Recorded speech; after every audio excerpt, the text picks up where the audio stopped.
Suatu hari, anak seorang lelaki miskin yang hidup dari menjual asongan dari pintu ke pintu menemukan bahwa di kantongnya hanya tersisa sedikit uang dan dia sangat lapar.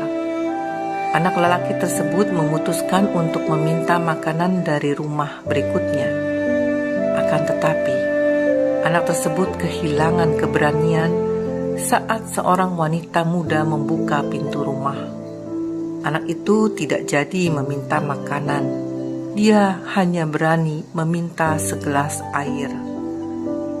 Wanita muda tersebut melihat dan berpikir bahwa anak lelaki tersebut pasti lapar. Oleh karena itu, dia membawakan segelas susu dan anak lelaki tersebut meminumnya dengan lambat. Kemudian dia bertanya, "Berapa aku harus membayar untuk segelas susu ini?" Wanita itu menjawab, "Kamu tidak perlu bayar apapun. Ibu kami mengajarkan tidak menerima bayaran untuk kebaikan," kata wanita itu menambahkan. Kemudian anak lelaki itu menghabiskan susunya dan berkata bahwa ia sangat berterima kasih kepada wanita itu. Sekian tahun kemudian, wanita tersebut mengalami sakit yang sangat serius. Para dokter di kotanya sudah tidak sanggup menanganinya. Akhirnya, mereka mengirimnya ke kota besar di mana ada seorang dokter spesialis yang mampu menangani penyakitnya yang langka tersebut. Dr. Howard Kelly dipanggil untuk melakukan pemeriksaan.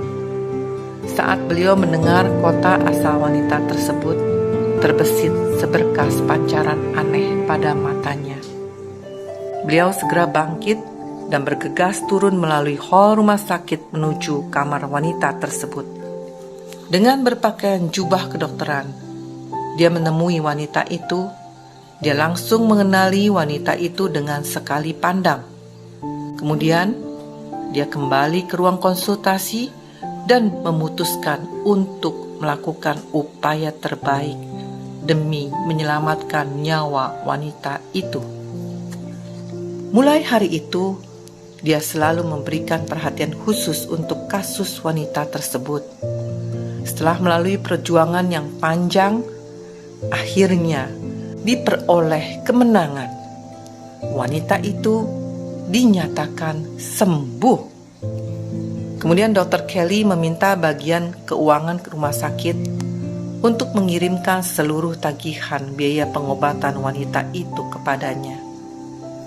Dr. Kelly melihatnya dan menulis sesuatu pada pojok atas lembar tagihan, lalu mengirimkannya ke kamar pasien wanita tersebut. Wanita itu sangat gelisah sewaktu akan membuka tagihan tersebut. Dia sangat khawatir tidak akan mampu membayar tagihannya, sekalipun harus dicicil seumur hidupnya. Akhirnya dia memberanikan diri untuk membuka tagihan tersebut. Ternyata pada pojok atas lembar tagihan tersebut ada tulisan yang menarik perhatiannya. Dibacanya tulisan yang berbunyi, "Telah dibayar lunas dengan segelas susu, tertanda Dr. Howard Kelly." Air mata kebahagiaan membanjiri mata wanita itu. Dia segera berdoa, "Ya Tuhan, terima kasih bahwa cintamu telah memenuhi seluruh bumi melalui hati dan tangan manusia." Saudara, terkadang kebaikan di masa lalu dapat menyelesaikan masalah kita di masa yang akan datang. Anda tahu siapa dokter itu? Dialah anak penjual asongan yang pernah diberinya segelas susu. Sesungguhnya kebaikan yang kita lepaskan akan kembali lagi kepada kita suatu hari kelak. Galatia 6 ayat 7b serta ayat 8 dan 9 berkata, "Karena apa yang ditabur orang, itu juga yang akan dituainya. Janganlah kita jemu-jemu berbuat baik, karena apabila sudah datang waktunya, kita akan menuai jika kita tidak menjadi lemah. Karena itu, selama masih ada kesempatan bagi kita, marilah kita berbuat baik. Amin.